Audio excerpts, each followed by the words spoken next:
നമസ്കാരം, എല്ലാവർക്കും ഹെൽത്തി ടേസ്റ്റിയിലേക്ക് വീണ്ടും സ്വാഗതം. ഇന്ന് നമുക്ക് റാഗിപ്പൊടി വളരെ പെട്ടെന്ന് വീട്ടിൽ തന്നെ എങ്ങനെ തയ്യാറാക്കാമെന്ന് നോക്കാം. ഞാനിവിടെ കുറച്ച് റാഗി എടുത്ത് വെച്ചിട്ടുണ്ട്. ഇന്നിത് പൊടിച്ച് കാണിക്കാം. അപ്പോൾ ചിലർക്കൊരു ഡൗട്ട് ഉണ്ടാവും, ഈ റാഗി നല്ല വില കൂടുതലുള്ള ഒരു ധാന്യമാണോ, അല്ലെങ്കിൽ എത്ര രൂപയായിരിക്കും റാഗിക്കെന്നൊക്കെ.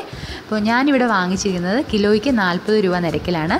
അതുപോലെ നമ്മൾ ഈ റാഗിയുടെ പൊടി, പുട്ടുപൊടിയും മറ്റും വാങ്ങിക്കുന്ന സമയത്ത് അര കിലോയ്ക്ക് 40 രൂപയ്ക്ക് മുകളിലായിരിക്കും വില. അപ്പോൾ ഈ റാഗി പൊടിക്കുന്നതിന് മുമ്പ് നമുക്കിതൊന്ന് വൃത്തിയാക്കിയെടുക്കണം. ഇതിൽ ഇതേപോലെ എന്തെങ്കിലും അഴുക്കോ അല്ലെങ്കിൽ കല്ലോ എന്തെങ്കിലും പൊടിയോ മറ്റോ ഉണ്ടെങ്കിൽ അതൊക്കെ ഒന്ന് പറക്കിയെടുത്ത് കളഞ്ഞതിന് ശേഷം ഇത് വെള്ളമൊഴിച്ച് നന്നായിട്ടൊന്ന് കഴുകിയെടുക്കണം.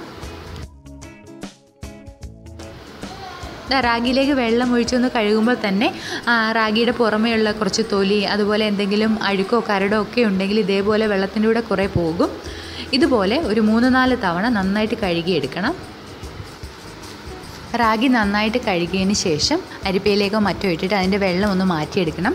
ഇപ്പോൾ വലിയൊരളവിൽ റാഗി പൊടിച്ചെടുക്കാനാണെങ്കിൽ നന്നായിട്ട് കഴുകിയിട്ട് വെയിലിട്ട് ഉണക്കണം.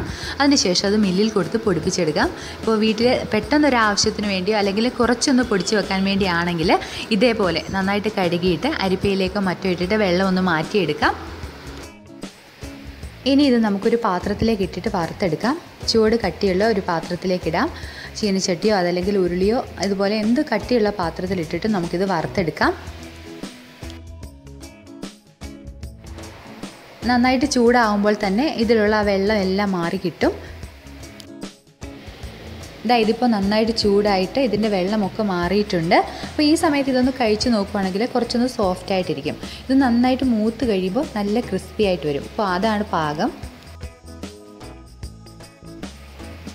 ഇതുപോലെ നന്നായിട്ട് ഇളക്കി കൊടുത്ത് നമുക്ക് വറുത്തെടുക്കാം. ഇത് കരിഞ്ഞു പോവരുത്.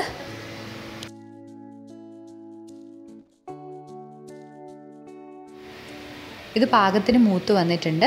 ഇതിൻ്റെ വെള്ളമെല്ലാം മാറി നല്ല ക്രിസ്പി ആയിട്ട് വന്നിട്ടുണ്ട്. ഇപ്പോൾ ഇതൊന്ന് കഴിച്ച് നോക്കിക്കഴിഞ്ഞാൽ നല്ല ക്രിസ്പി ആയിട്ടിരിക്കും. അതാണ് പാകം. അപ്പോൾ ഈ സമയത്ത് നമുക്ക് തീ ഓഫ് ചെയ്തതിന് ശേഷം ഇതൊന്ന് ചൂടാറാൻ വേണ്ടി വെക്കാം.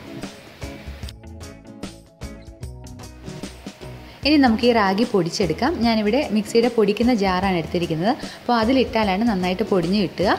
ഇതിലേക്ക് കുറച്ചിട്ടിട്ട് നമുക്ക് പൊടിച്ചെടുക്കാം. ഇതുപോലെ പൊടിച്ചെടുത്തതിന് ശേഷം നമുക്ക് അരിപ്പയിലൂടെ ഒന്ന് അരിച്ചെടുക്കണം. ഞാനിവിടെ ഇടിയപ്പത്തിൻ്റെ അരിപ്പൊടി എടഞ്ഞെടുക്കുന്ന ആ ഒരു അരിപ്പയാണ് എടുത്തിരിക്കുന്നത്. അപ്പോൾ നല്ല നൈസായിട്ടുള്ള പൊടി നമുക്ക് കിട്ടും.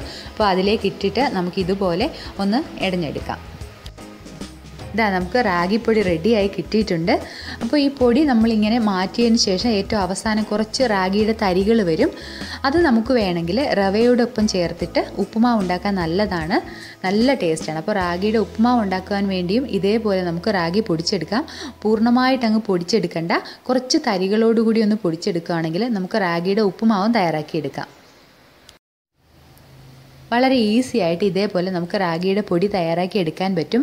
അപ്പോൾ വീട്ടിൽ തന്നെ തയ്യാറാക്കി എടുക്കുന്നത് കാരണം നമുക്ക് നല്ല വിശ്വാസത്തോടെ തന്നെ കഴിക്കാനും പറ്റും.